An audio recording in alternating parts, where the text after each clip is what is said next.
We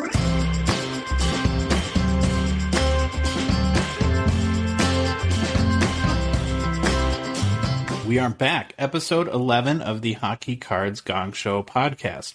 My name is Josh Madigan. I am joined by Troy Iverson, and we are excited to talk hockey cards for the next hour plus with you guys this week. It is Tuesday, July 26th at the time of the recording. Hey, Troy, how's it going, bud? Hey, it is going great. How are you doing?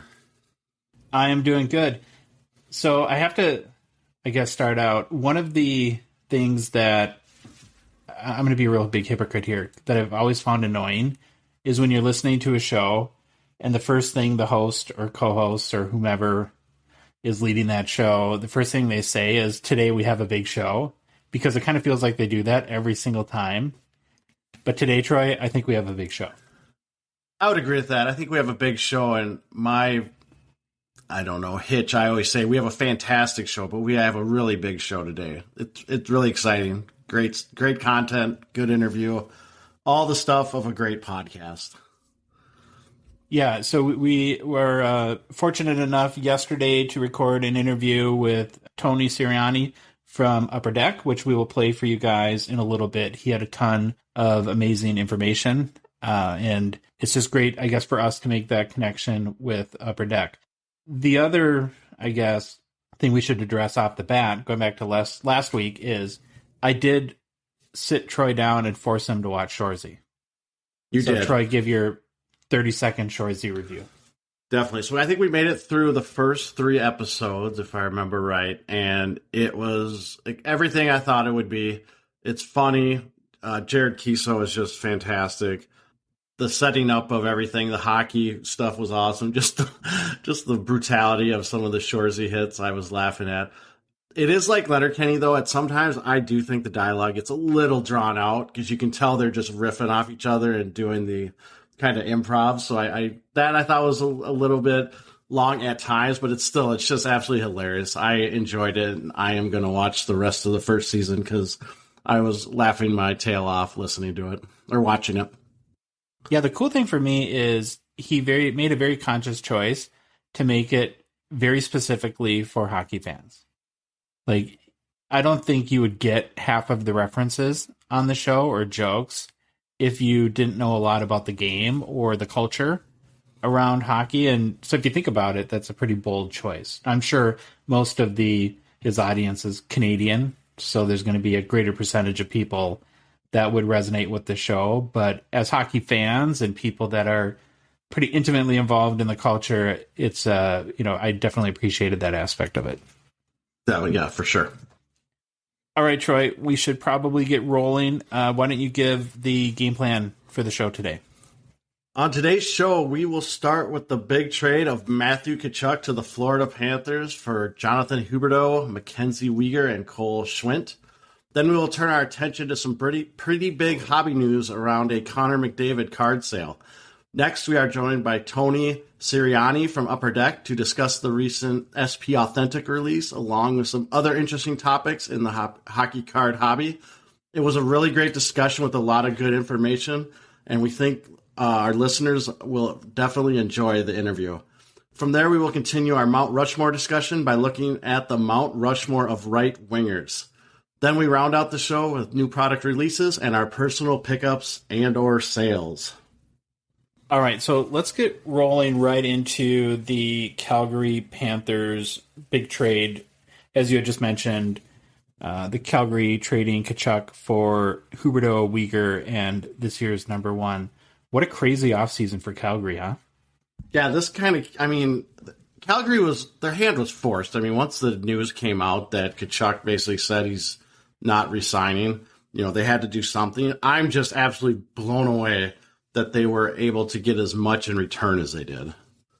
Yeah, it seemed like that they did get, when you don't have leverage and when you're pushed into a corner by your player, it does put the team at a pretty big disadvantage. So I guess just to review where we're at in the roller coaster of an offseason for the Flames here. First, Johnny Gaudreau leaves in free agency. That was obviously very unsettling to Flames fans. then you have Tkachuk, like you mentioned, Troy, making it known that he has no interest in remaining with the Flames. So they trade him for Huberdeau, MacKenzie, Weegar, and Cole Schwindt, and a number 1 pick. Now, here's the crazy thing about this to me. With Gaudreau and Tkachuk off the roster for next season, that's 219 points lost. Yeah, I saw that in the notes, and I didn't realize it was that much, but now that I think about it, yeah, it should be around that, in those two guys' stats. So my big question, obviously they're going to get some replacement in the players they got, but there's still some other offense that they are going to need to make up. Yeah, and of those 219 points, it's 82 goals, too, which is 28% of the team's goals last year. They'll get some production from Huberdeau. He's obviously not known as a great goal scorer. He's more of a setup guy. And so it will leave a hole there that we'll get into in a second. But I did want to cover from a hobby perspective and hockey card perspective what the impact has been. And I guess first we'll start with the defectors. So Johnny Gaudreau, his 2014 Young Guns Raw card is selling in about the $81 to $82 range for the past week or so. It's pretty much held since we did a few days after his signing with Columbus a Instagram post where we showed the impact of what typically happens with a big trade or free agent signing, and the pricing has stayed pretty consistent from then. So it's up about 73% prior to free agency. Here's something though that I found, Troy, that honestly blew my mind. Again, his raw value for his 2014 Young Guns is like in the $81, $82 range, okay? Yep. Yesterday, at the time of recording, so the 25th of July, a BGS 9.5 of that same card sold for $99. So basically $17 more than the raw card. Yeah, it's just wild to me. Yeah, it's getting back to that discussion, and I think we had an Instagram post on it too, where it's just we still see this convergence of raw cards keep creeping up on either PSA 9s or BGS 9.5s, and it's something that we've seen now. Obviously, we haven't done a scientific study and looked at a huge sample size, but on the ones we do see, there's this, I don't know what you want to call it, this convergence that is happening, and we keep seeing it on just various data points that we look at. So I think the moral of the story, like you said, there's no such thing as an absolute where in every case it's the same proportion or ratio, but you have to really do your homework now before you send a card in to get graded. Because if I'm considering sending, and I guess, if you just want to do it to slab it from a collector perspective, who cares? Do what you want. But from an investment or flipping perspective, if I have a Gaudreau Raw Young Guns card and I'm considering sending it to BGS, it doesn't seem like that would be the wise move today. There's really no upside to doing that. Okay, so moving along to Tkachuk. He has seen a nice bump as well since declaring his love for Florida, I guess. I was reading a bunch of articles today about how it's the place he wants to be. And I'm sure that for all you Calgary fans, that doesn't make you feel great. He'll probably get some love in his first trip back to Calgary, I assume. But his 2016 Young Guns Raw is selling for about $38, which is up pretty significantly, about 52% from prior to the trade. Yeah, in your stories that you read, did you see anything about? I'm curious of this trend that people are starting to talk about. Like, The Athletic has been following it a lot about American players kind of not wanting to play in Canada anymore. And I'm curious if you saw any of that, like rumblings in the stuff you were reading, because the thought was the pandemic really hit the American players. Had to be in the Canadian bubble because they were missing their family and all this stuff, and now they're thinking, well, I'm just going to play in the States from now on. And I was curious did you see anything about that? I don't know how big a thing it's going to be or if it is, but we've seen some rumblings of it. No, I hadn't, but that makes sense. And I did see a few quotes from Tkachuk that, if you read between the lines, he was basically saying, I had to think about my life on the ice and off the ice. And reading between the lines there, that I think speaks or could speak to what you're talking about. Yeah. It's just one of the curious things I saw. Huberdeau coming to the Flames, I did see a little bump for his 2013 Young Guns PSA 10. So looking at his graded rookie card here, Right after the trade, it sold for $275, so it's up about 13%. Honestly, though, his values have been all over the place the past couple of months. So I looked at Troy, 8 sales since June 12th. Again, his Young Gun PSA 10, and the range is huge. So on the low end, it sold for $183, and on the high end, it sold for $360. And honestly, there was sales everywhere in between there. So I guess to me, if you're a buyer, I would try to find a price in the 180 to 200 range. That's probably the good buying zone. And if you're a seller, listed at 360, maybe best offer, and you might get somebody to jump at a higher price. Yeah, I remember I was looking at some of those prices too, and I kind of just threw up my hands. It's like, I don't know what to tell you. I mean, it's such a big range and kind of a low amount of sales that it's almost people can't make up their mind what he's worth, but definitely agree with your advice. It's a pretty low pop count, though. You look at all these rookies from 2013, and they come up a lot because I think these guys this is when they're mainly in their prime. So you look at, now I'm going to be dangerous going off the top of my head here, but McKinnon is an obvious one, and there's just been a ton of them. The pop counts are just tiny on all of them. As far as MacKenzie Weegar goes, he saw a little bit of a jump to the $5-6 range down from $1, but I think that will likely subside. And then ultimately for, these three main guys, it's really going to depend how they play to start the season, how well their team does, to see, I think, where their values go from here. One last thing, though, I wanted to talk about, Troy, that's Calgary related, is getting back to those 219 points that are lost from Tkachuk and Gaudreau, and who could potentially fill the void there. This is where I think the Huberdeau, from a hockey card and a hobby perspective, acquisition could help create some positive momentum for two players in particular. I targeted Elias Lindholm and Andrew, is it Mangiapane? That sounds I think right. That's how you say I'm not the greatest with pronouncing players. I'm not that, or I don't watch that much. So we'll go with that, and then I'm sure we'll go with that. People will let us know if we were way off. At least we're not saying Jonathan Toes or anything like that. we're smarter than that. We know most of the names. So, anyways, Lindholm had 40 goals last year, and Mangiapane had 35.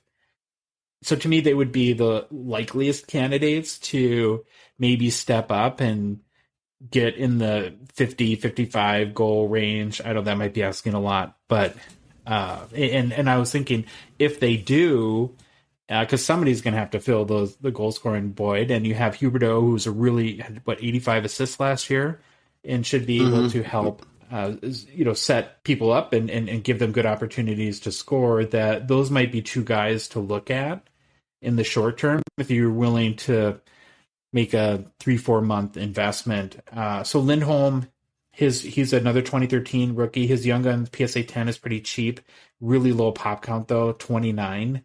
So it might be hard to find, but last sale was $72. And Mangiapane, he's a 2017 rookie. So his Young Gun raw, you can get right now in the $17 to $20 range. I don't know. I might look at a couple of those and see if I can get good deals. Yeah, it's definitely it's a good theory and thought process. So if I don't question that, and I actually might look for some too, because I kind of like the thought process you used and what you're thinking. So that's our Flyers update for the week. It seems like every week something crazy happens. I don't know if they'll sign Wayne Gretzky next week and he'll come out of retirement or you said Flyers update. Did you mean Flames update? Flames. Yeah. Right. You know what's curious about this trade too, you read a lot of the pundits out there, and there's everyone's basically saying Calgary got the better deal because of who they got in return for someone that they knew they had to get rid of. I'm just curious what happens next or after the season's over, this upcoming season. And I think, if I remember right, Huberdeau and MacKenzie Weegar are both unrestricted free agents. I think I'm saying that right. Where Tkachuk, I think, signed an extension, or he signed with Florida. He's going to be there. It was like a sign and trade, yeah. So I'm curious what happens if Calgary has these two guys for a year and then they leave. Does that just blow everything up again? So I think that will be the real telltale sign of who got the better end of the deal on the trade, I guess. But whatever happens during the season will happen. But I'm curious what happens afterwards if those two guys that the Flames are getting will re-sign. So. And I think it's worth spending a minute too talking about the Panthers. For a team that won the President's Cup, and I understand that Brunette was the interim coach, but to not retain him and to trade arguably one of your best players, it seems like that's awfully bold and essentially blowing up your team a little bit after having such a great regular season run. And I get it, you lost in the playoffs, but you also lost to the two-time defending Stanley Cup champions. Yeah, I always thought that was interesting, and we have, bringing back our Minnesota connection, we have a connection with Brunette. He played for the Wild, so we were familiar with him. And I always liked him as a coach there, and I was surprised when he got fired. Now, listen, I haven't read into the reasons or in depth or anything, but it seems like something was going on there. But yeah, winning the President's Trophy and then letting him go is very curious. And Huberdeau? Yeah, and right, trading him away. Okay, so we will keep following the situation, and like I said, it'll be interesting to see how it shakes out. So switching gears a little bit, there was a huge sale a couple of days ago in the hockey card world, and this is something too that it didn't connect with me at first. I don't think, Troy, the significance of it, because most people were just fixated on the number, and we're talking about the 2015 the Cup Connor McDavid rookie patch auto to 99 PSA 10 that sold for $228,000 at Heritage Auctions on July 22nd.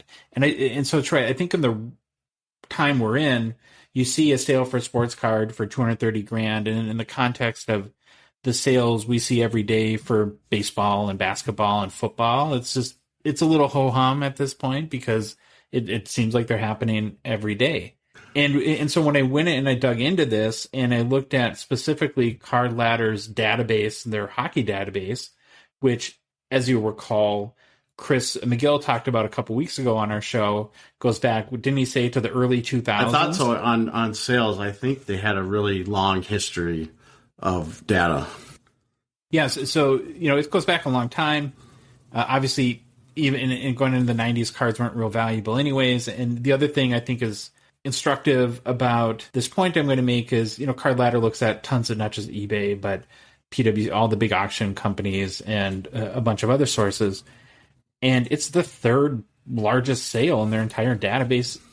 I don't want to say ever, because that's probably not the right word, but I guess since they started collecting data. And I don't think that point has been made really by anybody. Agree completely. And when you told me that, I don't think I comprehended it either. I had to take kind of a step back. Now, I'm sure there's been maybe private sales that we don't know about, but when you look at, the top three sales before that, I think the third one was a Bobby Orr, if I remember right. I could be wrong, but you probably know. No, there's only two ahead of it. Yeah, two ahead of it. The two. Okay. Yeah, the two are the number one sale that they have is the 79 Gretzky O-Pee-Chee PSA 10 that I think sold for $1.29 million in December 2020.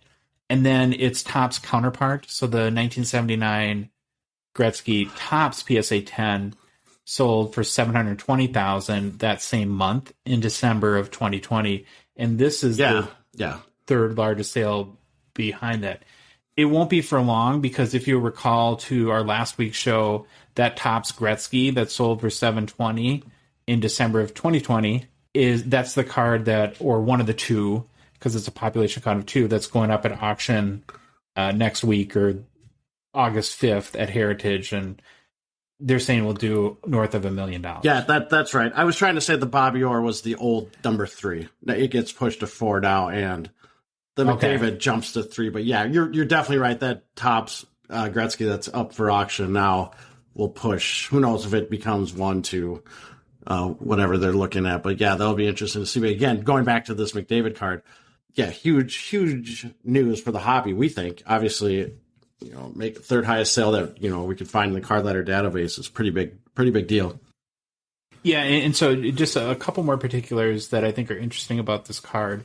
So it had last sold prior to a few days ago in 2020 again for I think around $75,000. So it was about 204% increase. That's not a bad ROI in 2 years, Troy. No, that's pretty good. It is a population count of 3. So again, it's the Cup RPA numbered to 99. So there's 99 total cards, but there are 3 that have the PSA 10 grade. There's 4 additional cards that have PSA 9s. And the last one there sold for about right around 136,000 in June of 2020 as well. And so if anyone's interested to see what the card looks like, we did a post about it on our Instagram. It's at hockey_cards_gongshow. Feel free to go there and check it out. I guess the last point I want to make about this, or question I have, Troy, is obviously being the third largest sale, it makes it significant in of itself. But do you also think that a sale like this helps to push the ceiling higher for all other cards?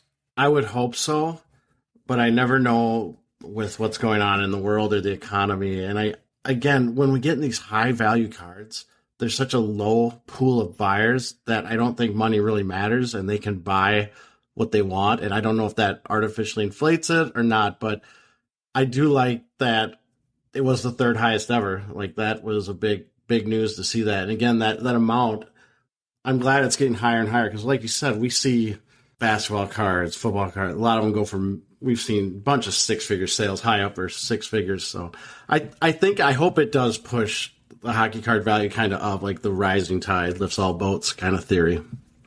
I would tend to agree. And I think another aspect of this to me that is significant is the fact that it's not a Gretzky rookie. If you do look at the top 10, I don't know the exact, I don't have it memorized, but it's like 7 or 8 Gretzky rookies. And so I think for the hobby to see another card from another player reach these, I guess what I'll call big boy card thresholds, to me is only a good sign. And then you have a number of cards on its heels, like you have the Ovechkin RPAs, or and what, who knows what, if and when he breaks Gretzky's record, what'll happen with those. But I just think it's gonna, like I said, raise the ceiling and create a lot of room for other higher end cards to grow. All right, well, at this point, we are going to play the interview we recorded yesterday with Tony from Upper Deck. And here we go. Hope you all enjoy. All right, we're super excited to be joined by Tony Sirianni, who is a product manager at Upper Deck and works on the SP Authentic brand. Hey, Tony, how's it going? Doing well. Thank you, guys. Thanks for having me on. I guess we'll start just by maybe getting a short background on yourself and how you came to Upper Deck and started working on SP, if that's okay. Absolutely. Hard to believe we're coming up on almost 7 years now that I've been with Upper Deck. It's definitely flown by. It's been an amazing job. I've loved my time here. As you guys mentioned, I was also a collector, still am, love this hobby.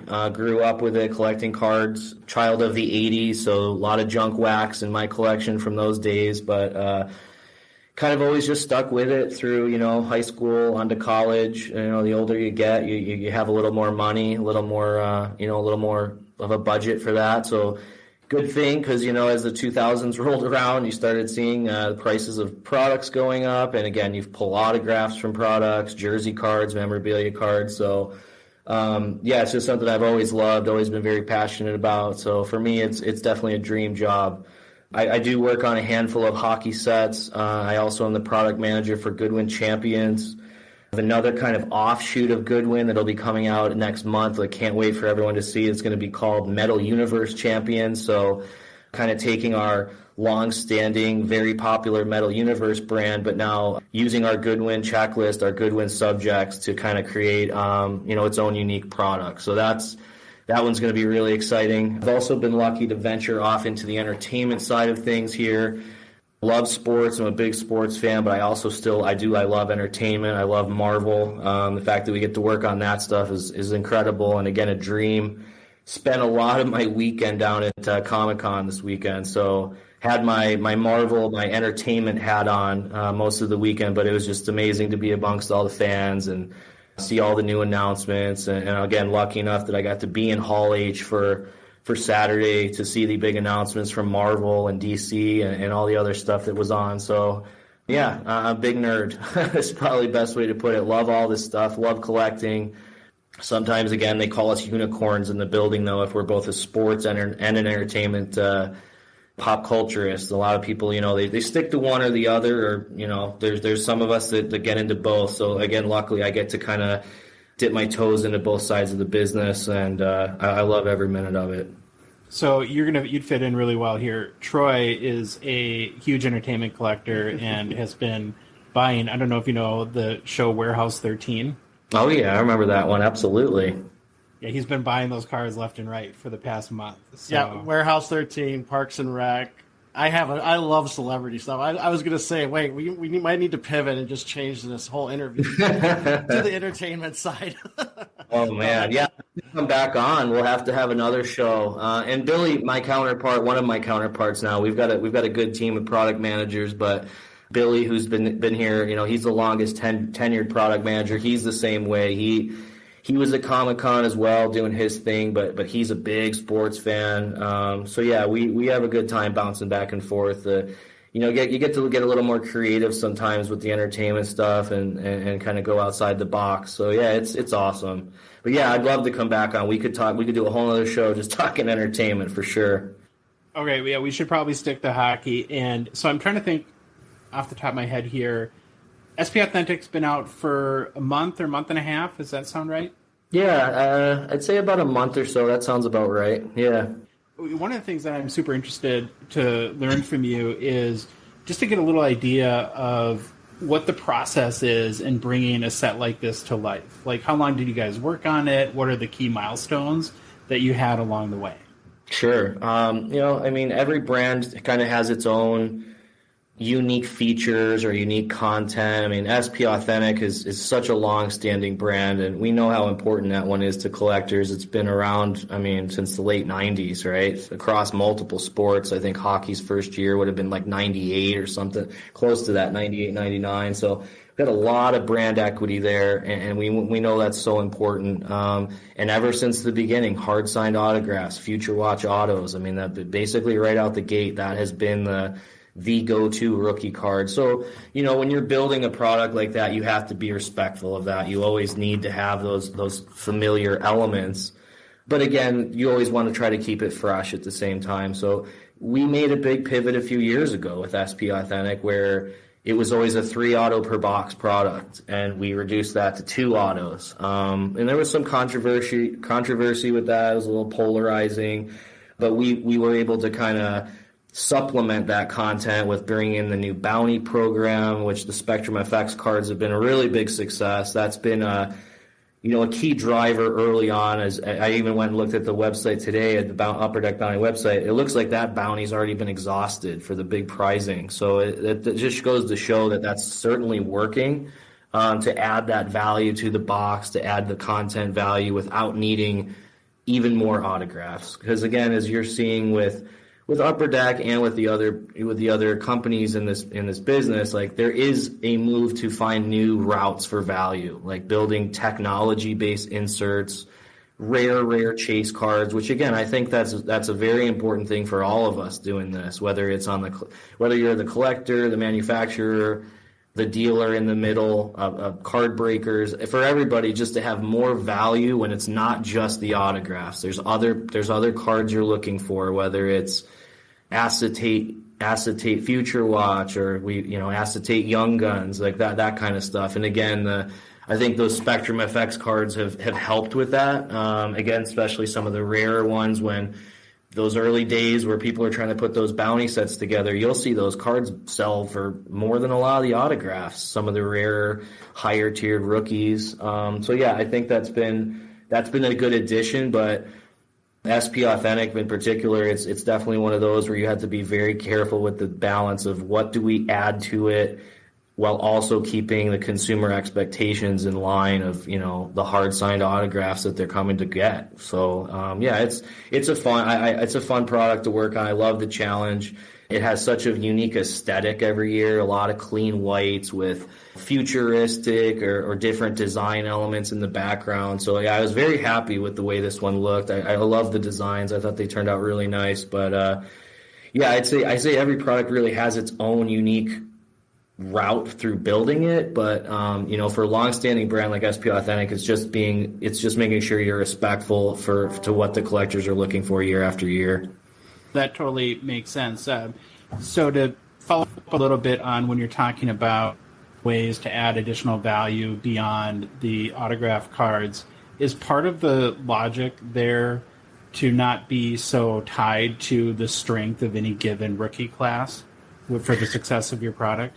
I mean, we build our stuff out pretty far in advance so that in the sense we have an idea, like we have a pretty good idea who's going to be the number one pick next year, right? Like Connor Bedard is kind of seems to be pulling away from the pack, but if you were to go back 12 months ago, we were saying the same thing about Shane Wright, and he fell a little bit. I think he landed in a great spot. I think if Wright wasn't going to go number one, I think landing in Seattle was perfect for them to build around. So yes, we do kind of keep the rookie class in mind, but we try to build it so that no matter who gets drafted in which spot, we're not building it all based on one player. And there's always one or two guys, it seems, every year that kind of come out of nowhere or exceed their expectations. So we try to, the coordinator group that we work with, like I kind of build the roadmap for the product, and then there's a position that's a coordinator, and they're much more involved with building out the checklist, and that comes later, once we kind of get a firmer idea of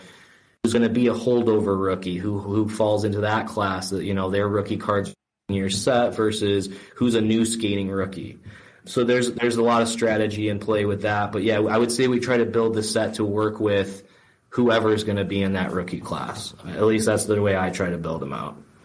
Yeah, that makes a lot of sense. Troy and I talk a lot about one guy in particular, Igor Shesterkin, how he must have came out of nowhere in 2019 based on I think it was his Young Guns in the Ultimate Collection or something like that, where you probably just had to find somewhere to get it. It's actually perfect because it's SP Authentic. For a long time, SP Authentic had the update cards. So guys like Shesterkin, his Young Gun fell in SP Authentic. That's absolutely right. And again, there you go. It's more value. Like when they were making their run in the playoffs, I think his Young Gun was selling pretty well, and I think he's the future goalie there for the Rangers. I think that's the guy. So, that's something that you didn't see in this year's SP Authentic. We didn't have that update content, but the reason for that was we released a new Upper Deck product. This was the first year that you saw Upper Deck extended.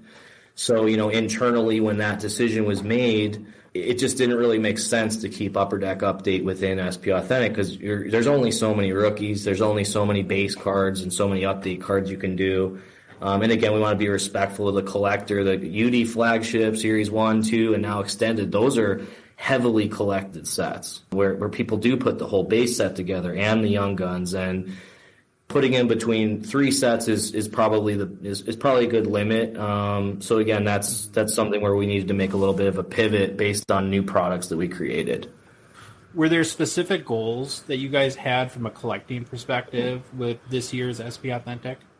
Again, like I said, just to kind of keep the brand equity, the keystones of the product intact, while still trying to deliver a few new chase elements, a few new surprises. There were some unannounced cards that collectors have now, they're now aware of, that I think that have been met with some pretty good buzz and some excitement. But yeah, I mean, I would say with the goal, it's just to kind of, to keep the collecting base engaged with it year after year. You have a product that's been running for over 20 years. You don't want to make it boring. You want to keep it fresh. So again, I think that challenge was really the main goal, was just to keep them engaged.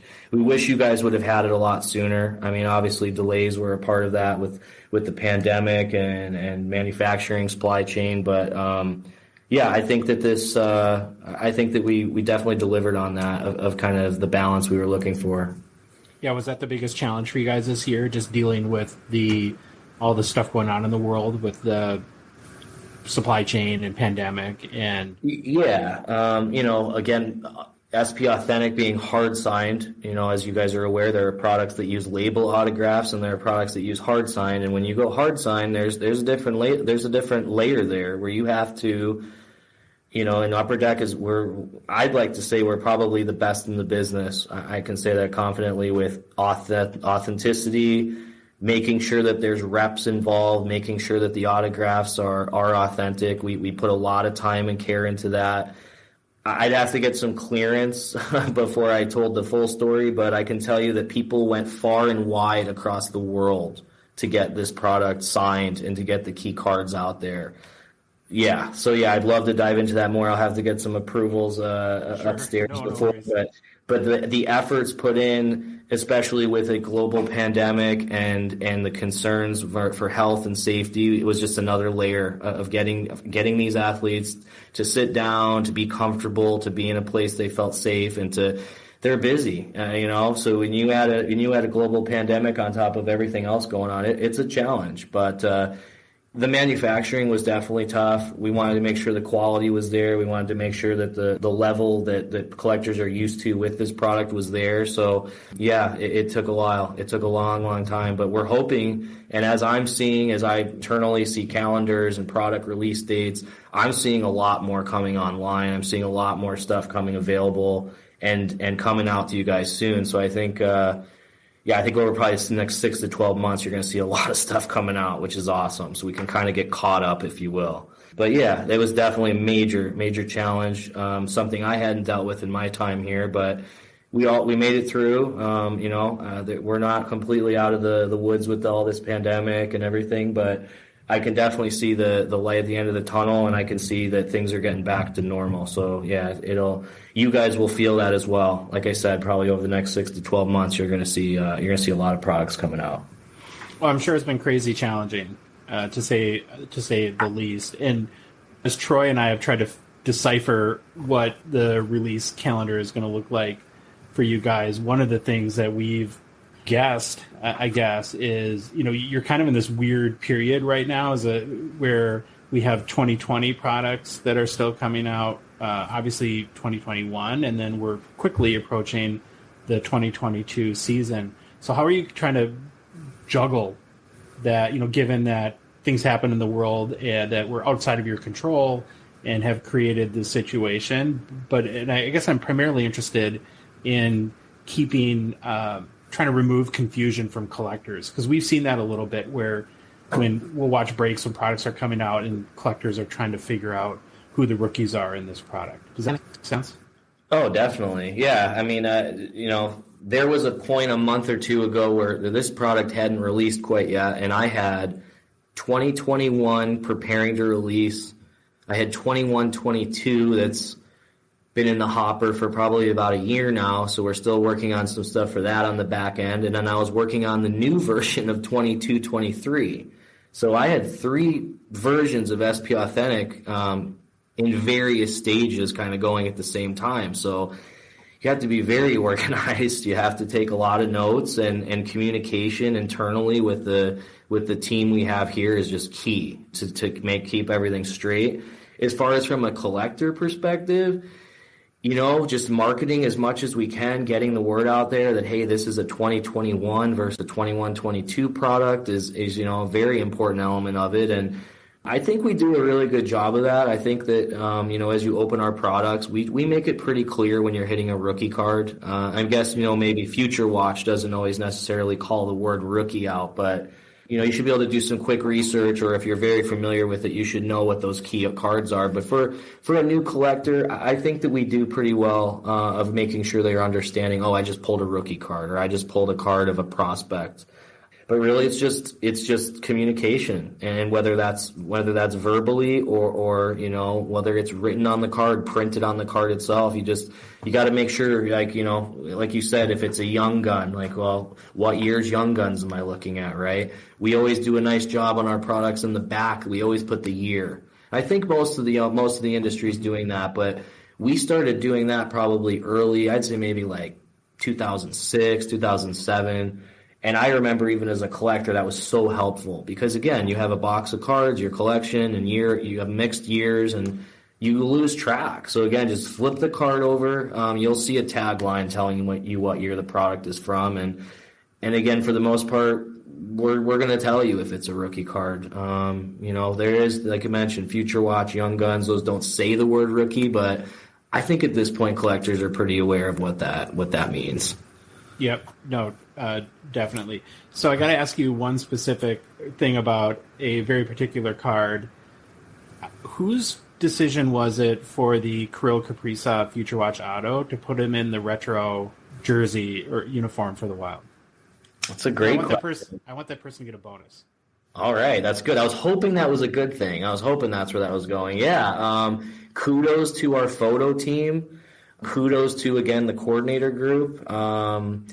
They're viewing all these cards, right? So as we kind of, build them out, build the checklist, and they go through them, they're reviewing all that stuff. So, kudos to them. I can't take the credit for that, but they definitely probably saw that card or made a request, hey, it would be really cool to show them in this. So, yeah, I'd say between photo and the coordinator group, somebody made a really good decision there. It's a beautiful-looking card. I agree. I'm really happy with the way that turned out. It checks all the boxes for Wild fans. It has our North Stars colors. Awesome. And our first true superstar in Wild franchise history. So we were definitely excited about that one. Absolutely. I do have a question about the autos and boxes. Can you explain, because we've noticed some confusion and got questions from people about what's the official stance from Upper Deck as to what should they expect of how many autos are in boxes? We've seen boxes that have had up to 8 autos and other boxes that have had 0. Wow. Okay. Yeah. I hadn't seen up to 8. So that is good to know. That's good information for me to pass along. But yeah, unfortunately, there was some issues with the collation from what I've seen, exactly to the point that you're making. And a collector should be expecting a minimum of 2 autographs in a box. If they're not getting their 2 autos, please reach out to Upper Deck customer service, and they will make it right. I promise you that. Our customer service team is on it. We're aware. We're bummed. We're not happy to hear that whenever that's happening. It's definitely not ideal. It's a big bummer for us. It's a bummer for the collector, but I promise you we will make it right. If anyone out there didn't get their 2 autos, definitely reach out and we will take care of you.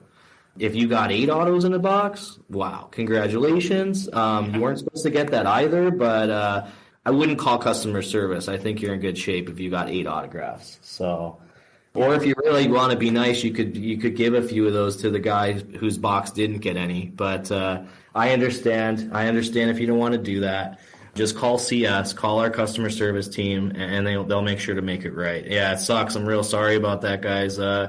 From top to bottom, internally, we are very bummed whenever we hear of any sort of collation issues. So yeah, we are aware of it, and we will make sure we make it right with anyone who does not get their 2 autographs per box. Well, I think, Tony, in my book, it's really great to hear that. I think perfection is always the goal, but it's never the reality. And when a company is willing to make a situation that isn't ideal right, that's really, as a consumer, all we can ask for. I of course, don't speak for the entire collecting world, but it's definitely music to my ears to hear that Upper Deck is going to make the situation right. And I've heard that too from I don't know, Troy, if you've heard the same, but that people have contacted customer service and have had the situation rectified. I just thought it'd be great to hear officially from you so that, people can have the correct expectation.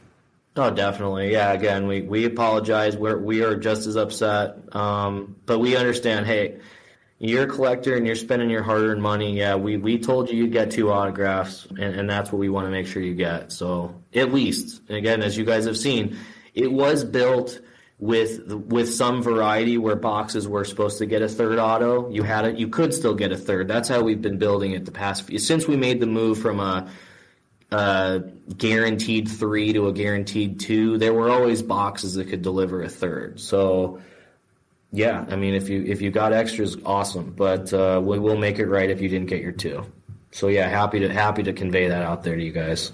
One of the things I'd be interested to learn from you is, so as collectors, we often view the success of a set by, I guess subjective reasons. Do we love the cards, the designs, who the players or rookies were that year, and then of course the values on the secondary market. How do you guys view the success of a set? So with Upper Deck or SP Authentic releasing a month ago, I was really interested to see, like I said, how you guys value whether it's successful or not. Yeah, I mean, we definitely talk with our sales team, and from like a top level of, hey, how's it moving? How's it performing for you guys? I mean, one thing we look at is the secondary market price on a box, or what you're being charged for a box via your card shop or via your breaker. This was not built as a 300 plus box. This, in our eyes, on our end, we built this it more, along the lines of a $120 box. But again, we don't set the price. We build to what we expect, and then our sales team sells at what we expect, and then the distributors and the next kind of stage, they make that decision. So, that's one gauge of, wow, if your boxes are still selling well over what we kind of built them to, then that's a good sign. Again, we search eBay just like you guys. We search the boards. I'm on eBay. I'm on the forums, different groups on social media. We're watching, we're listening. We're kind of doing the same thing that you guys are doing. We hop in breaks. I watched some breaks the night it happened, so very quickly we were aware of the concern with the shortage of autos and some boxes getting way more. Yeah, we care. I mean, we're on it. We want to see how they do. We want these products to perform and for the collectors to be happy with what we're putting out there. So we use eBay, we use TerraPeak, we use all the flipper tools to see what stuff's really selling for. And again, just kind of, reaching out and seeing what you guys think of it. And now that we're buddies, I'll be reaching out to you guys and seeing what you guys think of these products. So we listen to you guys. If you guys have strong sentiments or, strong brand or certain product, like, we definitely take that to heart. And we've made changes based on that stuff. So we go amongst the people. I guess that's probably the best way. We go out there and see what you guys think and kind of take it from there. From what I'm seeing, the product's still holding very strong for the correlation issues we've seen. It still seems to be selling very well. Still seems to be moving. So yeah, I think so far, despite the some of the issues with it, I think that we've gauged this one as pretty successful so far. Yeah, Troy and I this weekend went around here in the Minneapolis area to a number of local card shops. And one of the things we're looking at is wax pricing. And I think the lowest we'd seen was $280, and I think it's about a box down in Iowa for that. But I think on average, Troy, you can chime in if I'm wrong here, but has been in the $350 to $400 range still. So here in Minnesota, the values are pretty high. And one of the points that we made about that was interesting is, we don't have, of course, full vantage point into every card that's been pulled, but we know and we've seen a lot of the real big ones. I know the Kaprizov 1/1 Future Watch Auto patch has been pulled. Okay. We've seen it for sale on a secondary market. So I think that, I guess naturally as some of those big cards come out, you would expect the prices to come down a little bit, but they still seem to be pretty far up there. Yeah, that's always an interesting thing to look at. Exactly, like when the big key cards are kind of known to be out there amongst the in the wild, as I like to say. Then it's like, what effect do you see on the product? But yeah, I haven't seen that yet. Haven't seen it come down. I look at Canadian pricing a lot too. They buy a lot of hockey. They love hockey. God bless them. We love them up there. And prices up there. Yeah, it's still, I've seen, with the exchange rate, you go over $400 still a box. So that's great. That's great news to hear. That's interesting to hear that even in the Midwest that it's still holding that high. So that's great. I mean, Kaprizov, even the Lafreniere Auto, Future Watch is still $500-600 card. We're still back in Lafreniere. We're hoping, the year 3 is the year he kind of turns the corner. They're obviously a loaded team. Kaprizov has put up the numbers. He's done it. So, he's the number one guy in that class at this point. I don't think you'll probably see a Future Watch probably close to $1,000 would be my guess. Lord, I don't even want to imagine what that black 1/1 is going to sell for, but congratulations to whoever owns that one right now. Well, I think he has it listed for $40,000. Well, no big deal. Yeah. Trump change, right? Let's go buy a car, and put some money down on a house. It's beautiful, awesome. I hope they do very well, or if they're a big fan, hopefully they decide to keep it. Hopefully it gets into the hands of a true Wild fan if it's not for them. But that's awesome. It's great to hear. So you mentioned that you were already, working on a number of future iterations of the set. Is there anything that you can share about the 2021-22 SP Authentic at this point that collectors could look forward to, or is it everything kept pretty secretive? Yeah, we're still a ways out, but I will say that 21-22 is going to feel different.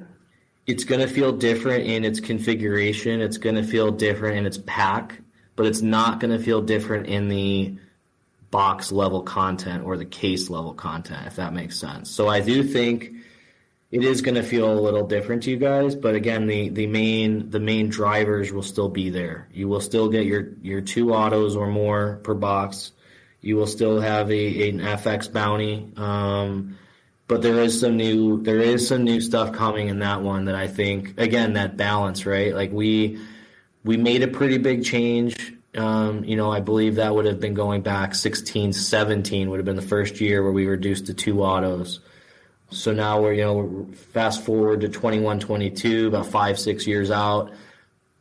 It's getting a bit more of a change, but it's not to the auto delivery. It'll be more, again, like I said, the configuration, box size, pack size. But I do think it's going to be, met with a lot of positivity for various reasons.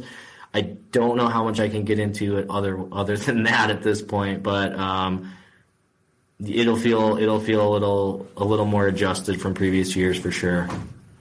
No, I figured you couldn't get into too many details. Okay, so Troy, do you have any remaining SP Authentic questions before we give Tony maybe a couple big picture questions before we let him go? No, he answered the one I had. I was always curious on the bounties, how many of those get redeemed? And it sounds like you said most of them from this year's set it's almost done or it's exhausted. So I thought that was very curious or very interesting because I always wondered. Yeah, I mean, the bounty, we started rolling out the bounty. Yeah, I would say right around the same time. Like 2016-17, we started doing all of our bounty programs. And again, it was just adding value to the boxes, getting collectors to collect. Like, that's really the whole point of the bounty is we don't want everything out of we don't want you to keep your cards on the counter at the shop. We want you to bring your cards home. We want you to look through the box. We want you to value more of it. So again, those Spectrum FX cards have done that. There's now a bounty. There's a prize at the end of the mission. If you build out that bounty set, you're going to get some really special cards. So every year we've done the SP Authentic bounty. It is completely exhausted. Like there's the first 50 get a gold set, which those command really high values. You get the full set, which is an amazing bounty award that it's not only a handful of cards, you're literally getting 100 gold cards numbered to 50, including all your key rookies. And then I can say it now that it's been out for a month. One of the new surprises we put in there this year was if you were one of the first 50 to do the bounty, you also got 2 random black Spectrum FX 1-of-1 cards. So those are popping up now. People have started to get those cards in the mail. And I'm seeing some, again, searching eBay and looking online. So, yeah, we did add a new surprise wrinkle to the bounty. And I would tell collectors to keep an eye on our bounties moving forward because we're going to continue to do that. We also did a bounty on our Spectrum FX cards in golf. We did an SP Authentic golf product. And I've seen, I think, 3 or 4 of those have been collected and their cards have been sent to them. And those actually included surprise autographs.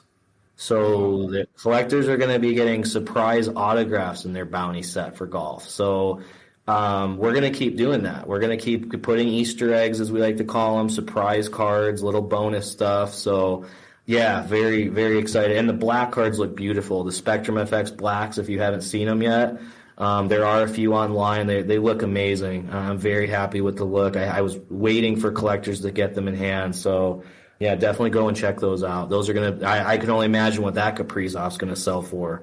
And it doesn't have an autograph, doesn't have his mem, right? It's just a very high-value card that we added there. So, yeah, it's really happy with how those turned out. Is that the one you sent me the other day, Troy, the picture of? Yeah, I believe that one was out there. I think we found a picture that someone pulled it, but I'm not 100% sure, but I'm pretty sure it was the one we got sent. And so those Black Spectrum FX, Tony, those you could only get those through the bounty program. Am I correct? That's correct. Yep. Okay.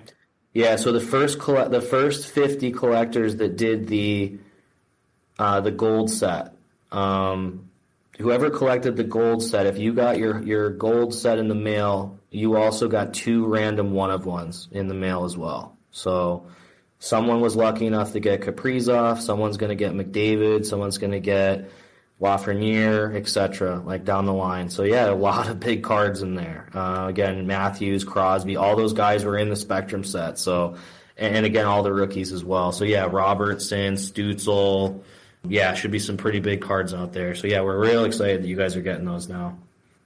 So before we let you go, just have a couple of, I guess, quick big picture type questions. In the last couple of years, as I'm sure you're very well aware, tons of people have come, and it's a good thing, of course, into sports card collecting. Yep. I've been curious how you guys manage and balance what, and I think as people come in, that's, there's obviously it's good for us collectors or sellers in that there's a much bigger audience, but then of course we start to worry about print runs a little bit and making sure that there's still going to be enough scarcity, and whether we're collecting a Young Guns or another card, that it's going to hold value. How have you guys kind of balanced that equation? Yeah, that's a great question. We try to be delicate with it. We try to be respectful. A card like a Future Watch is always going to be numbered to $9.99. If our volume, if our sales team and our powers that be want a much larger volume of a product, we're still going to be respectful of the key drivers in the product. The Black Diamond Rookie Diamond card is always going to be numbered to $99. We're never going to raise that just so that we can create more product. That comes from the top, from Grant Sandground, kind of the director of our department, and it's great that he's instilled that in us, that certain elements, certain cards, you don't mess with them. You keep them as is. The collectors expect that, and that's part of my job, is figuring out how do I supplement that. SP Authentic, for instance, you see a lot of retros. Again, there's such a long brand history.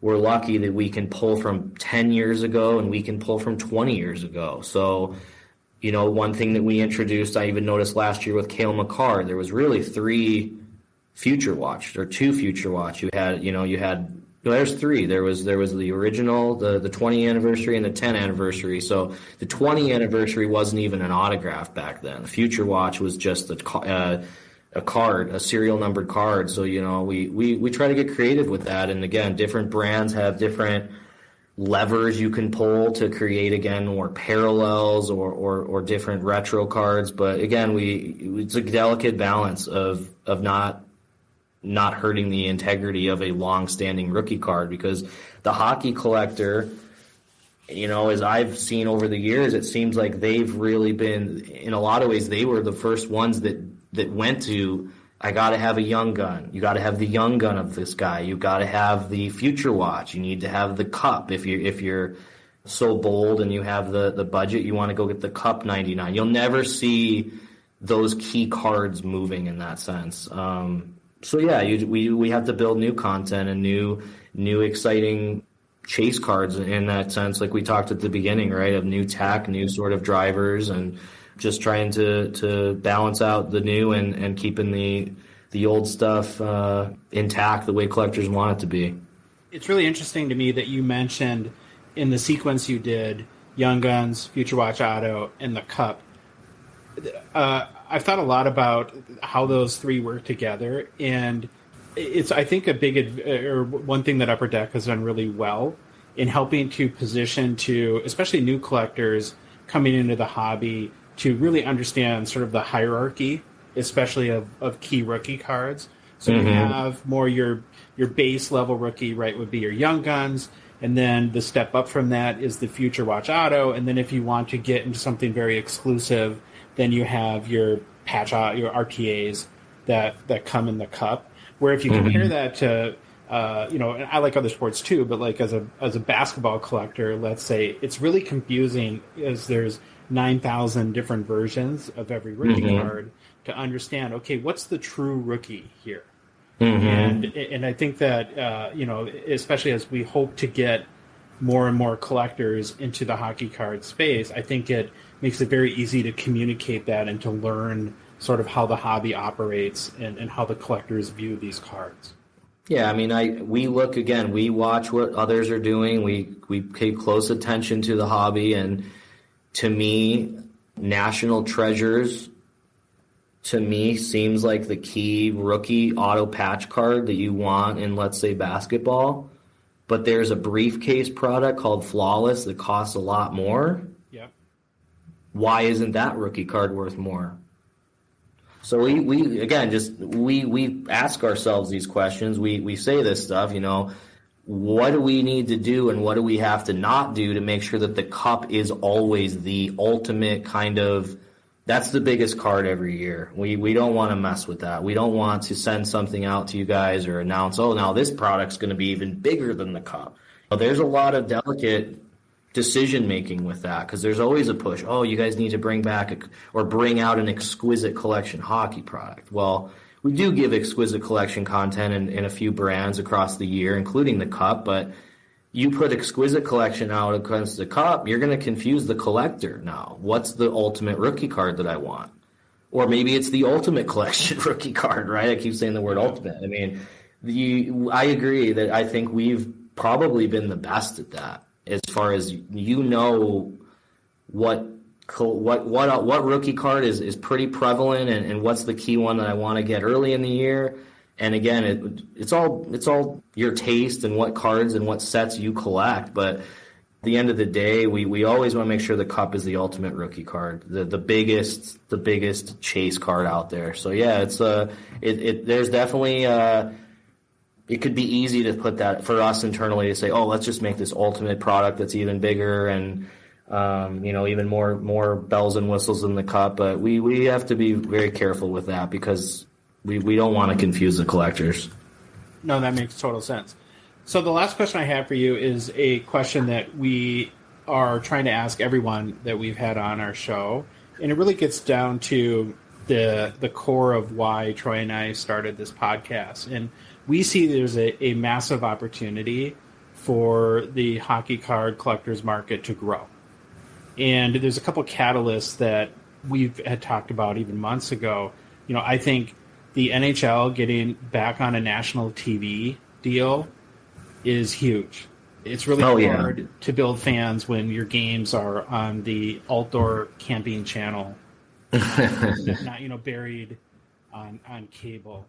I was very happy with Turner's first year. I thought they did a great job. I loved the crew they put together. Biz and those guys were entertaining to watch. But yeah, exactly. You're totally right. I'm totally right with that.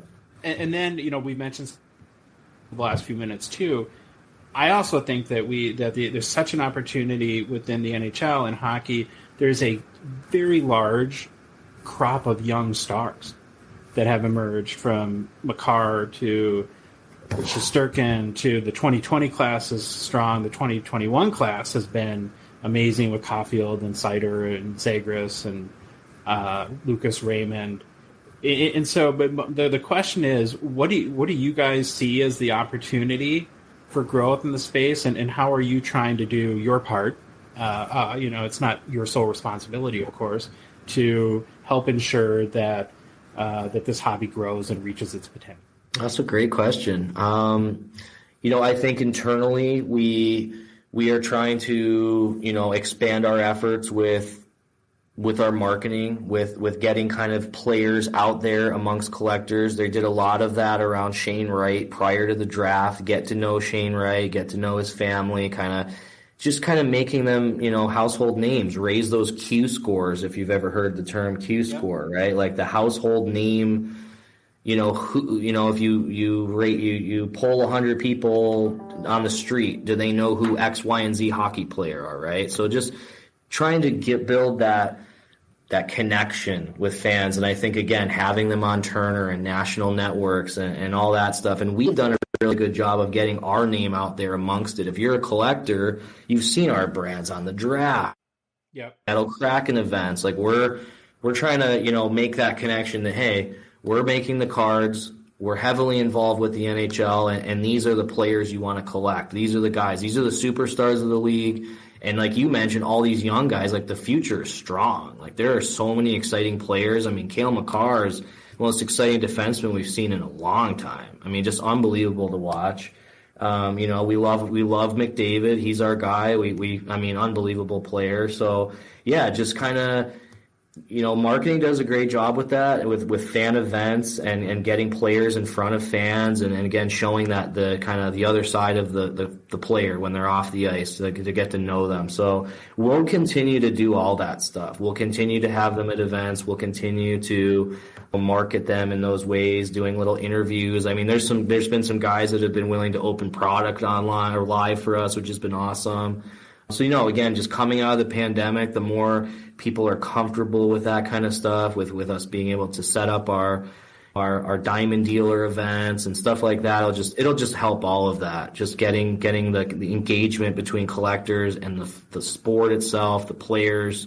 And then again, is for us, I think, again, putting our name out there, like I mentioned, in events and other spaces just kind of lets the collector know, maybe the casual who just maybe they don't like cards or they're not into cards. They haven't picked up a card in 20, 30 years, but, they'll watch the draft. They'll see our name and, oh, these guys are still making cards. They're making hockey cards, and hopefully that'll entice them to pick up a blaster. You go pick up a blaster box and rekindle the love of the hobby. So, I mean, yeah, we definitely have some responsibility there with growing the notoriety of these guys. So yeah, we're doing a good job. We'll continue to keep doing that and partnering with both the NHL and Turner and just getting them out there more.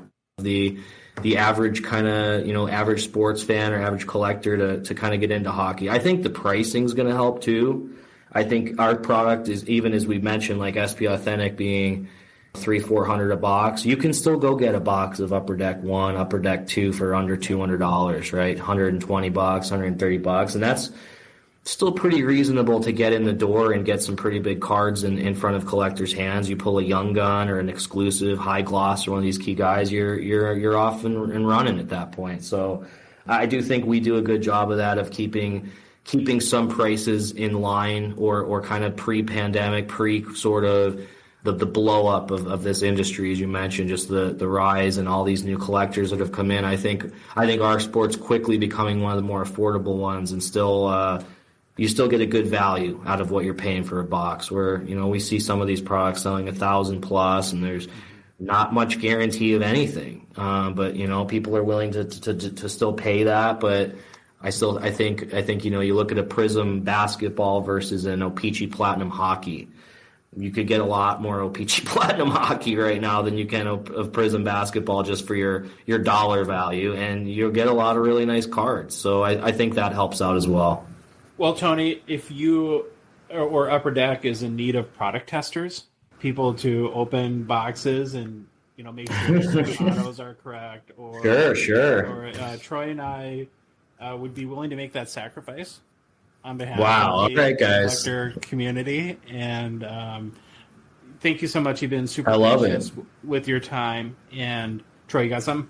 Yeah, I do. I'm gonna jump in and ask a selfish question. So I coach high school at Minnetonka High School in Minnesota. Yes. All right. How do I get Upper Deck to come there and make hockey cards of our players? Yeah, that's a cool question. We need to let's talk to Paul. Who helps this up. He'd really be the guy. Like they do some amazing marketing stuff like that. And he'd also be the guy, if you guys want to, get some sample boxes and kind of, as you said, help us with correlation checks. Love it. He'd be your guy to reach out to with that. So, yeah, sounds awesome. I'm sure Paul could definitely help you out there, man. I definitely had to throw that in. Of course. I'm sure your team would love that. I'm sure they would love that. That's awesome. They would be all over it. Very cool. Well, very cool. Like I said, Tony, you've been super generous with your time, and we really appreciate your sharing information about SP Authentic and some of the great things Upper Deck is doing, and we hope to have you on in the future. Absolutely. Thank you so much, guys. All right. Thanks. Thank you. Thanks. Okay, well, I hope everyone enjoyed our interview with Tony on Upper Deck. Like we said earlier, we both thought he had some great thoughts and was very open and candid. So I guess, Troy, I'll ask you just to put a bow on this interview. Now that you've had a day to reflect on it, what were your key takeaways? Yeah, so actually, you heard it in the interview when I talked about the bounty program. I just always had wondered how many of those bounties get redeemed, and I was blown away by all of them. So it seems like from this year, the bounty's been exhausted. So I thought that was pretty interesting. And then not really hockey related, but I kind of loved the entertainment card discussion we got into the beginning. So that was kind of neat. But just from the hockey and talking about SP and the hobby itself, I think it really came through that he is a collector, that he cares about the brand, cares about what he works on. You know, he has a history. I thought that was all very interesting. I really liked how candid he was on the collation issues he brought up, and how kind of, Josh, you asked him about the autos we've seen. We've seen 0 in a box. We've seen 7 to 8 in a box. And he was very candid on his response to that. And if you were one of those people that got a box with 0, to contact support, and they will make it right. So I thought that was a very interesting piece. I liked his talk about pricing, because I think at times we forget Upper Deck they don't make the final price at the card shop or the online dealer. You know, that's supply and demand, and it is what it is. So I thought that was interesting to bring that up. And then also, I have a comment on the pricing. Yeah, go ahead. And maybe to where I would, and I don't even know if this would, from a business perspective, if this strategically would be the smart thing to do. I would say, though, that I don't know if I buy 100% that Upper Deck can't control pricing, because there's lots of companies that use what you call like a MAP pricing model or MSRP model. So if you go, I think like Sony aren't they very known for that, where they want to make sure wherever you go to buy a television that you're getting the Sony price. And so I think Upper Deck, it would probably be a drastic shift in their distribution model. And like I prefaced my comment by, I'm not even sure if it would be smart to do it strategically, but I think they do have, I mean, it's their product and they can control how it's priced. And it's probably to their advantage to let the secondary market figure out what the value is. Yeah, as much as I can complain about the pricing, I actually do like that, hey, it's you know, basic economics or capitalism, supposedly. Let's hope. You know, supply, demand, and they're selling, you know, these card shops or online retailers are putting a price out there and they're selling, so they're keeping it there and it's not dropping yet. Now, eventually it will start coming down, but I thought it was a really good discussion. And then I really liked us talking about not just relying on the auto to get the value, which we've kind of discussed how, you know, you can watch a break and you say those 2 autos in SP come out right away. And you kind of just sit there and you're like, great, what else am I going to see? And he kind of talks about trying to protect that, just not having the auto be the big thing. I would even add to that, it's not whether they come out early in the box, but if your Future Watch Auto is someone you've never heard of, that it could salvage the box from a little bit of value perspective too by focusing that way. And I personally, you know, this is my opinion, I love Easter eggs and chases and unannounced cards. And so to hear from him that that's an area that they're keenly focused on was music to my ears. So again, thanks to Tony. We hope to talk with Upper Deck in the future. And from here, now's the time, Troy, where we move back into our Mt Rushmore debates and cover this week right wings, where last week I think we're both somewhat a little bit disappointed that our lists were so similar. And, you know, in full transparency with our audience here, we have not shared our list. We always keep true to that. But I think we're both a little bit pessimistic that we have the same players again this week. Yeah, I'm a little nervous that they're going to be the same. But I guess my question was, we did have a little talk, and people are wondering why we did right wingers. We did left wingers last time, so we're going to do right wingers this time. And then we don't know where we're going to put the centers, if we're going to do them last or maybe next week. Who knows? Yeah, we're super scientific around here in making these decisions. I guess before we start, Troy, we should recap last week in our Mount Rushmore of left wings. And I'm going to see if I can remember this off the top of my head, because not something I prepared for, and putting myself on the spot here. So I know we had Ovechkin. I know we had Korea. Who else? Brendan Shanahan and Luke Robitaille. There you go. Okay, so Ovechkin, Korea, Shanahan, and Robitaille were the Gong Show's Mount Rushmore of left wing. So let's get into the right wing debate. And did I go first last time? I think so. I think I made you go first. Okay, so I'm making you go first this time. All right, I'm going to go first. And anyone that listens to the show should not be surprised at my first one. And again, I don't rank them. I don't go 1, 2, 3, 4. These are just my 4 in any order. But if you listen to the show, you should know who's coming up. We're getting my T-shirt made, as we speak. But I went with Mike Bossy. He's not on my list. He's not on your list. Very interesting. No. All right. I'm actually offended now I'm excited. I'm offended that Mike Bossy is not on your list. So good. At least we don't have all the same. Okay, so tell me why you think Bossy deserves to be on the Mount Rushmore of right wings. All right, I'm just going to go through our criteria again, so we make sure we're clear on that. So we had stats, winning, achievements, impact, relevance. From a stats perspective, I mean, I can read them off. 752 games, only 10 years. 1,126 points, 573 goals. 7 of his 10 years, he had more than 100 points. And the other seasons where he didn't reach 100 was 91, 92, and 75 points. 1.5 points a game, which is third all time. Highest goals per game all time at .762. I want to repeat that. Highest goals per game all time. Greater than Gretzky. I do think Bossy is the greatest goal scorer. Penalty minutes, I actually like this one because it's low, 210 minutes, so he didn't get his team in trouble. And then this isn't really a stat, but it was really interesting when you dig deep on some of these guys, you forget stuff, and he was a 15th overall pick, which I thought was pretty amazing. He got passed by a couple teams twice. So that was kind of interesting. 4-time Cup winner. He was a Rookie of the Year, Hall of Fame, obviously Conn Smythe, 3-time Lady Byng. Just more of his achievements I can see in the list off. Led the NHL in goals twice and was second 3 times. 22nd all-time in goals scored, but he only had... he's 22nd in goals scored all-time, but 851st in games played. So to me, that just shows kind of his scoring prowess. Yeah, so your argument is he did a lot in a short period. Everyone can argue he didn't play long, and I would say I agree. Not his fault. He obviously had horrible back issues, couldn't even tie his skates at the end, but still tried to go out there. And the thing is, too, his last season, he still did great. He's one of those guys, he retired because he knew he probably couldn't keep going. He probably could have kept playing, but his health and all that, and he probably wouldn't have been the same player. Played his whole career at the Islanders. He was one of the leaders on the Stanley Cup. I think part of him and his aura is just he's one of the biggest what-ifs.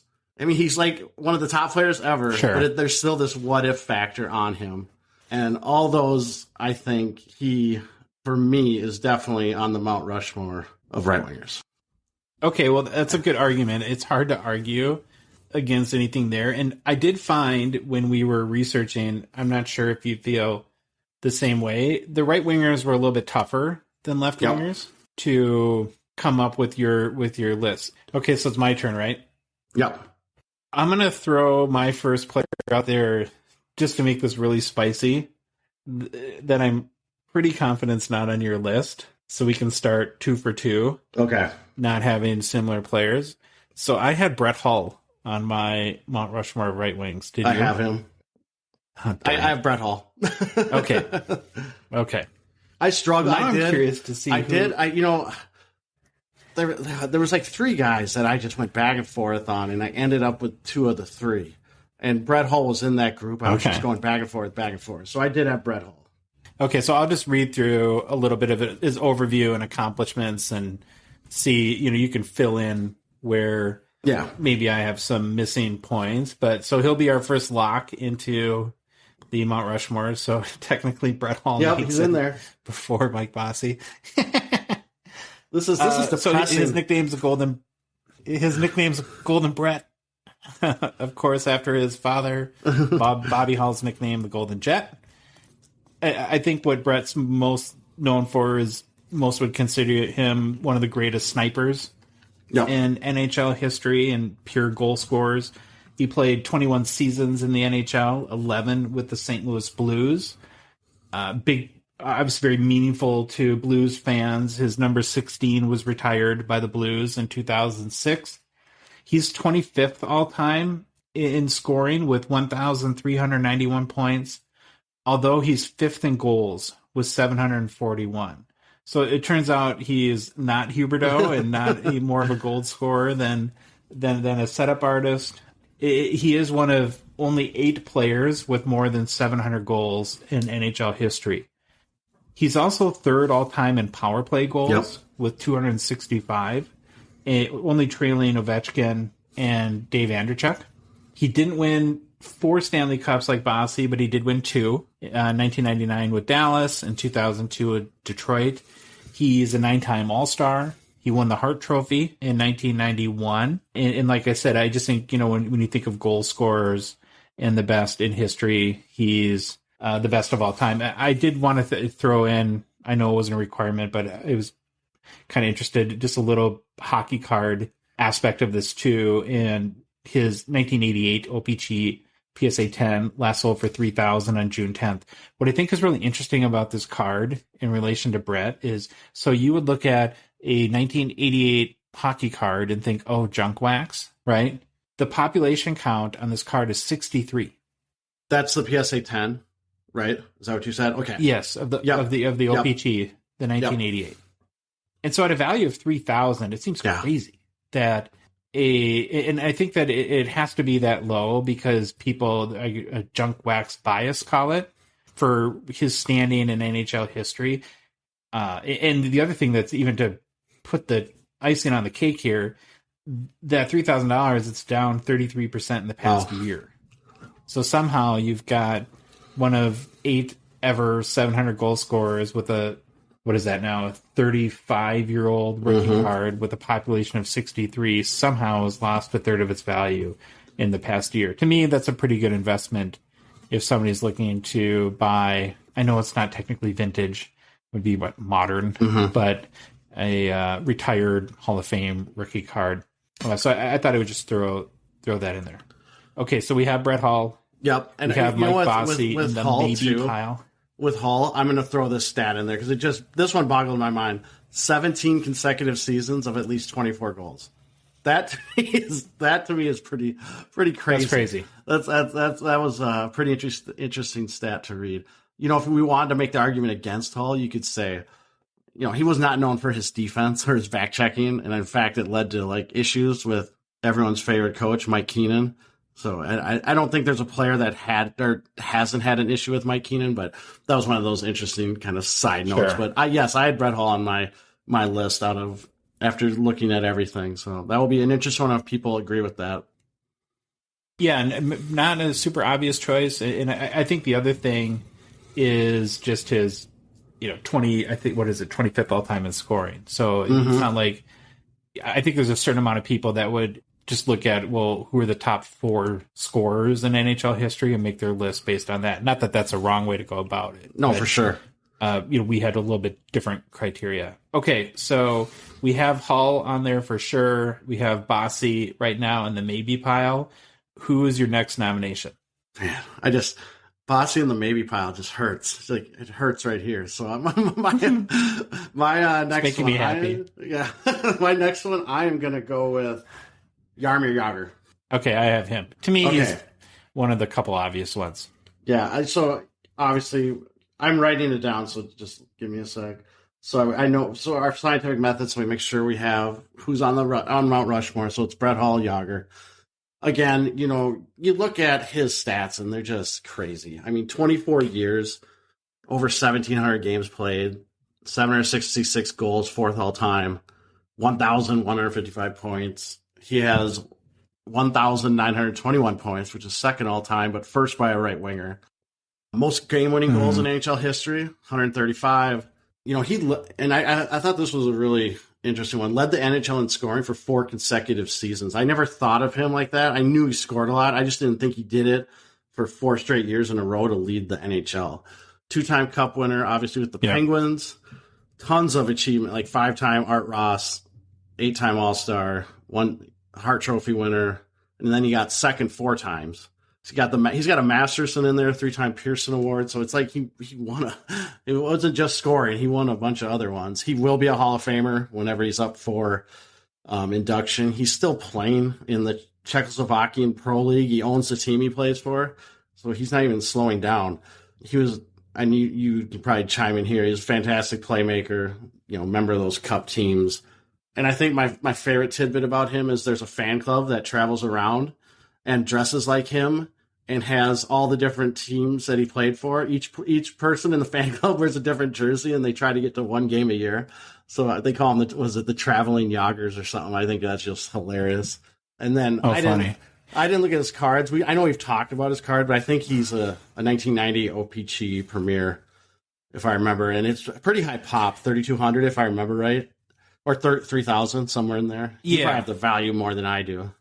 It's about $250. Okay. It's dropped again, similar to Hull, 34% in the past year. And that is one where you look at 3,200, that's on par. You're getting like the McDavid Matthews territory, so it's not crazy. Mm-hmm. And especially comparing to different sports, it's not that big. But as we're used to talking about legendary players and pop counts way less than 100, it is quite a bit bigger. The only other 2 points I would add, because I thought you did a really good encapsulation of Jágr, is from a stats perspective, he's 5th in career playoff points. Nice. So one of the more preeminent playoff scorers of all time. And I also think if and when, and this is an on-air production meeting, I think we should do this, the Mt Rushmore of hockey hair or mullets, he would almost be a lock. He would, and I'm gonna. Well, maybe I shouldn't talk about it, but I don't know if you remember this card. I remember it's from like the early '80s. There was a player, Ron Duguay, and I always remember he had this card where he's kind of looking over his shoulder, and the flow is just miraculous. So he's definitely in the running. If we probably have to get a pool of candidates, and then we'll narrow it down. But yeah, definitely we have to do a hockey. I think that's a future segment. Okay, so we have Brett Hull, and Jaromir Jágr for sure. Mount Rushmore, at least 2 spots open. Could be Bossy. The other one that I will throw out there is I had Guy Lafleur. Okay, I did not have Guy Lafleur. So I wonder if this is where we differ. All right, so I'll state my case to you. So nickname is the Flower. Played 17 seasons in the NHL, 14 with Montreal. Had his number 10 retired by Montreal in 1985. And I want to sit on that for a second because I think having your number retired by the Wild or having your number retired by Montreal is not equivalent. That's a big deal. Well, in all fairness, the legends and players. In all fairness, the Wild retired number 1 for the fans. I mean, come on. Don't even start. It might be the stupidest move ever. It might be the worst retirement of a number I've ever seen. Yeah, but let's not go there. But it is significant that they retired his number, and obviously it speaks to his importance to the team and community. He's one of only, this is kind of an interesting stat that I don't know if you know about him, but he's one of only 3 players to ever come back to play in the NHL after being elected to the Hall of Fame. That is an interesting stat. Did you know that? I did not know that. Would you guess who the other 2 are? Gordie Howe? That's one. Lemieux. Okay. Yeah. Wow. Well, I was trying to, because I know they waived, so there's a requirement, but I remember there's those exceptional circumstances, like when Gretzky retired, I think Lemieux, and I was just guessing on how that they could.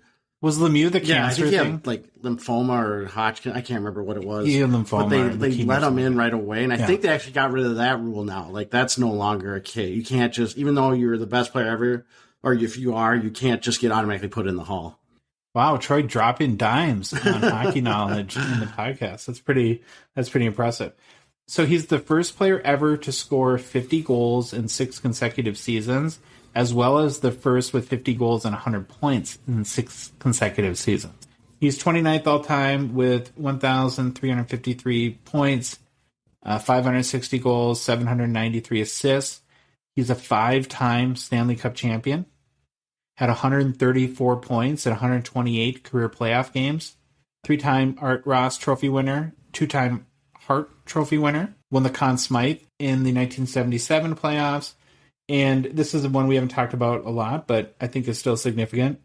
He's a 7-time Molson Cup winner, which for, I think all our Canadian friends know exactly what that is, but it is the award given to the best Canadian hockey player every year.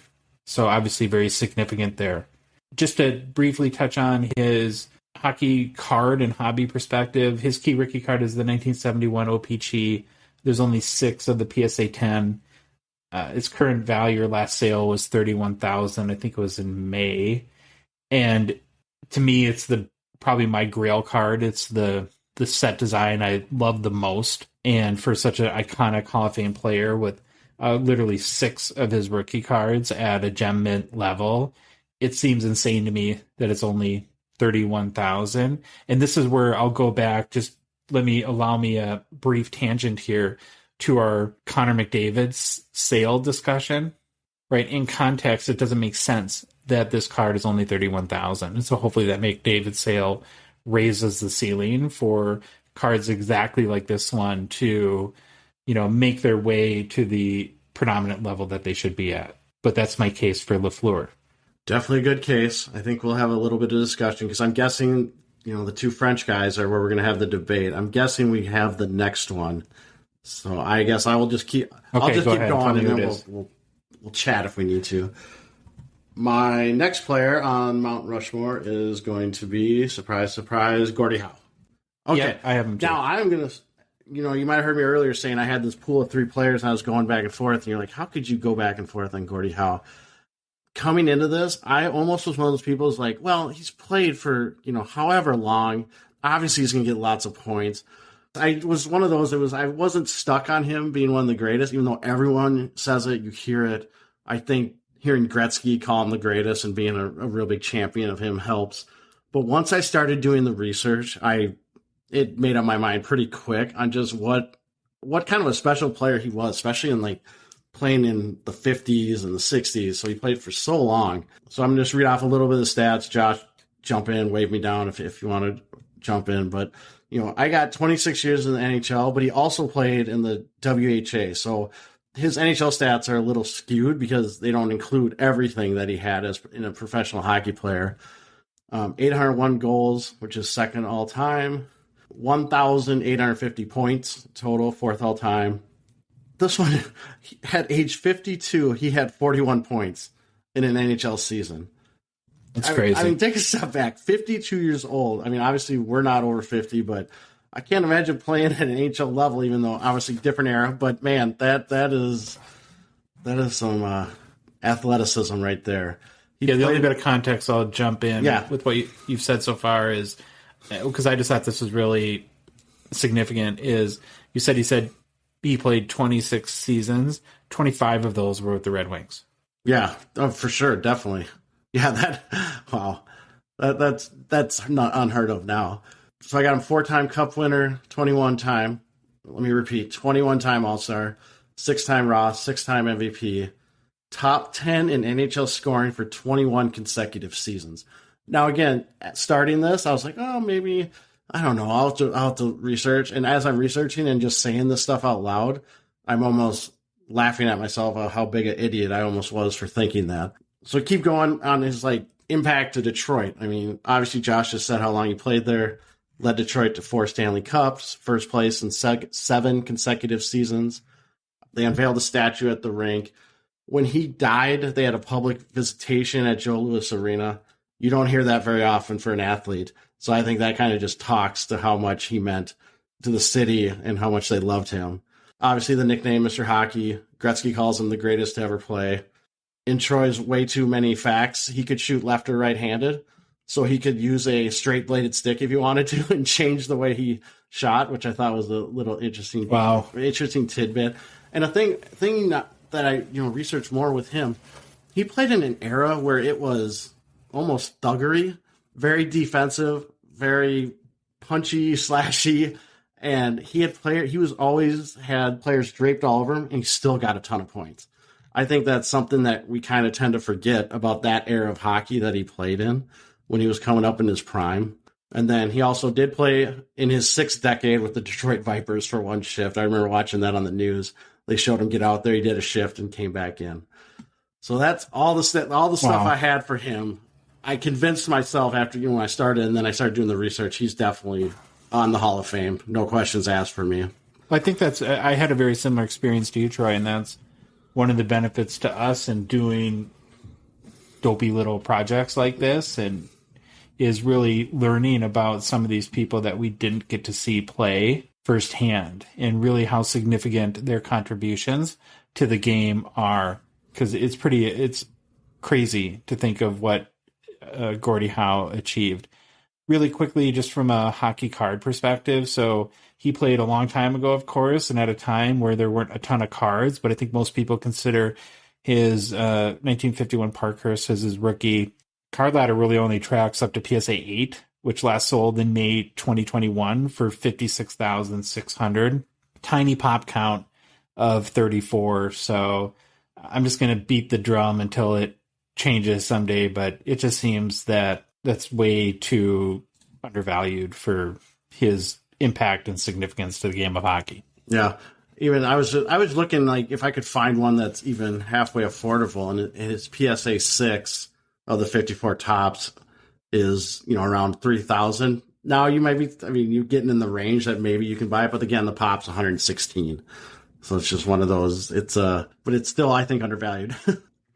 Okay, so we have for sure on our Mount Rushmore of right wing, we have Weegar, Howe, Brett Hull. I'm guessing, Troy, this week I'm not just going to be able to stare at you and let you talk yourself out of Bossy, so we're going to have to figure this out. Like 2 men and so decide give me the Lafleur or give me the Lafleur. How many years did he play? 17. 17 and 14 with Montreal. How many goals? I'm not saying goals are everything, but 560. So what's crazy to me is and Bossy 10 years, 573. I think is just one. It's an interesting data point. I didn't know how long. I couldn't remember how long you said Lafleur played. Yeah, well, like you said, obviously Bossy has the highest goals per game average, so Lafleur is not going to beat him there. But where I would make a point about Lafleur's goals is in the playoffs he had 134 points in 128 games, so he's more than a point per game player in the playoffs. And we've talked about before, right, that's a very meaningful statistic. And so I would say that when it matters most, Lafleur showed up. And I guess for the record too, Troy, this isn't an easy choice. Sorry, I didn't actually have a lot of stats on playoffs, which I should have. I was trying to find something, but I feel I'm just going to sit here and search around to try to find playoff stats. So I can't really combat. Well, I can. So say those playoff stats again. It's just I don't have the breakdown. It's okay. 134 points in 128 games. Okay, so Bossy had 160 points in 129 games in the playoffs. Well, that's better.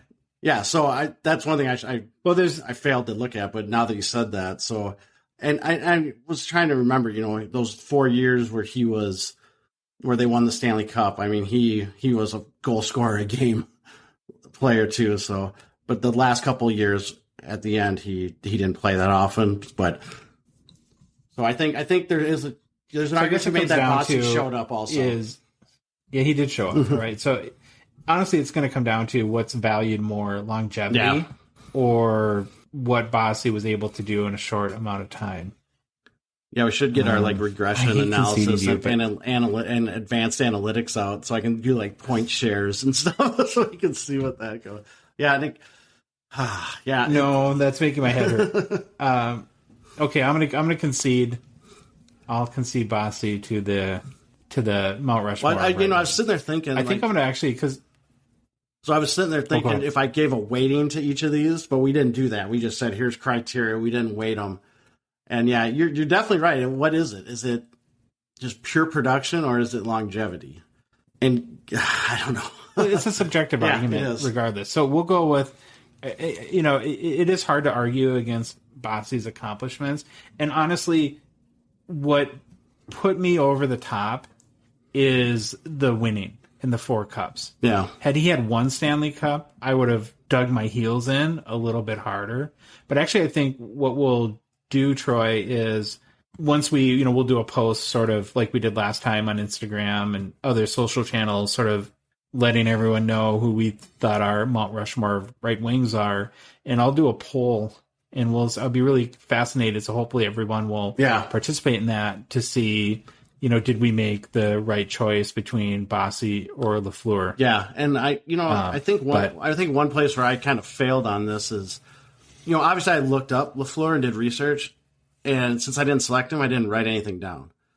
So it's hard for me to listen to you and then try to argue back. So I think that's something I will do better next time, or maybe I share my notes. I prefer you don't write stuff down, because then I just talk out of nonsense, and you get McDavid is better than Gretzky quotes all day or something. Then I have to take out my T-shirt pen. Okay, so great discussion. Yager, Howe, Hull, and Bossy make our right wing Mt Rushmore. Okay, switching gears, we did want to talk a little bit towards the end of the show here, again, about new product releases. And honestly, guys, there's not much more clarity from last week as to what's coming next. There are some, I guess, directional moves that wholesalers and resellers in Upper Deck have made, though. It doesn't look like there'll be a big release this month. So if you look at the usual places like Dave & Adams or Blowout or Steel City, pretty consistently both Black Diamond and Clear Cut have been pushed into August. The earlier part of August, the date I'm seeing a lot, Troy, is August 10th. Mm-hmm. And I think the important point that I know you'll agree with me we want to make here is we consider these holding dates, so not set in stone. And I think is, again, a little bit problem with how the release calendar and model works now, because it does set the expectation that they're going to come out on the 10th. But to us, the clearest sign that a release is imminent is when the checklist publishes, and there isn't a checklist that has been published for either Clear Cut, which is 2020, 2021, so Kaprizov, Stützle, Lafreniere, Sorokin. That'll be Clear Cut, hopefully in early August, and then Black Diamond, which is the 2021, so it'll be your Caulfield, Raymond, Sider, Zegras, rookies in that. In addition, OPG Platinum, Allure, SPX, Artifacts, Synergy, Skybox, Metal, Ice have all been moved into holding dates in September. So it doesn't look like any of those are coming out in August at this point. And again, that does put clarity back to Clear Cut and Black Diamond that those will likely be the next couple releases. Is that any surprises there for you, Troy? Nope. We've talked about this ad nauseum, basically every show, and you and I even talk about it all the time. Like last weekend, we went to card shops and we were still talking about this and release dates. So no surprises. I do want to know a cup placeholder date. I just want to know if that's in the hopper. We didn't ask that in the interview. Maybe I should have, or see who the product manager. Does the calendar go out that far? Does the calendar go out that far? Because I need some cup. I want to see some cup action. I just want to see the cards. I mean, obviously, I probably can't afford a lot of them, but I just want to see them. There is a note I do want to make, though, about pre-sales just in general.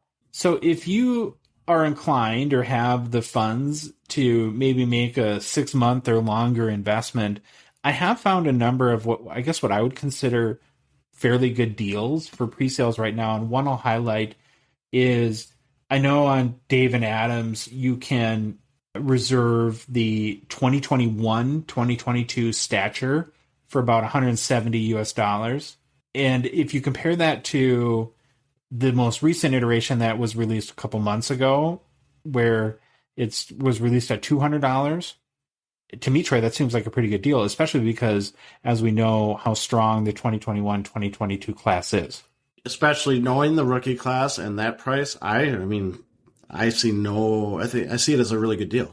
Yeah, and I just would doubt, I'm guessing by the time it's released, it'll be more than $170. So if you're inclined to do that, that might be something you want to take advantage of. The other point I want to make, and this is more for our Canadian friends, I was we have an Instagram follower. I always feel weird giving handles, but it's Clappers, Dangles, Apples, who was kind enough to let me know about Clouts and Chara, which is a Canadian reseller site. And so I did look up release dates there, and I didn't find much clarity beyond what I found on the US sites, or they for stature, like we just mentioned, they didn't have a price, but we are trying to make a greater effort to consider the Canadian perspective and Canadian seller sites as well. And so beyond Clouts and Chara, which is a site that I used, if there's any other sites that I should be checking, please message us on Instagram or any of our other social channels, and we'll look to do that in the future. Okay, so as we end every show, we'll do a personal pickups. Troy, what did you buy this week? So I had a whopping nothing. Nothing was bought this week. I think it's the first time since I've started the show. However, we did put a post up about some of my previous purchases. I know it's been a long time coming. There's probably cards in that post from 3 or 4 weeks ago. So that was good to get that out. Let people see that I actually do buy these cards that I talk about. They are in my collection. And I think at some point I probably should take a picture of my case with all my hockey cards in it and put that out there too, because there might have been 1 or 2 I've missed, putting. Yeah, that'd be cool.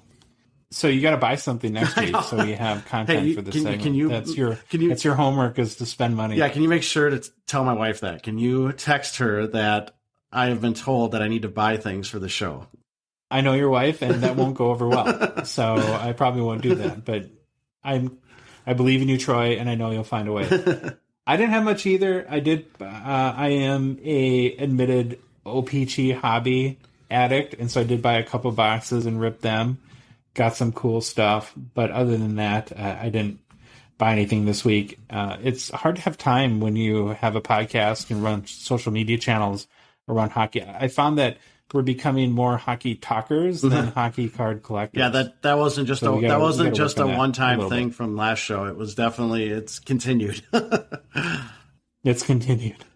Well, that's our show for this week. Hope everybody enjoyed. Thank you again from the bottom of our hearts for listening, for all your support, for all your messages, your suggestions, arguing with us. We love it all. Bring it on. If you're not following us on our social channels, Instagram is probably our main channel. It's at hockey_cards_gongshow. We are posting more videos to TikTok, so you can follow us at the same username there, and or Facebook or Twitter.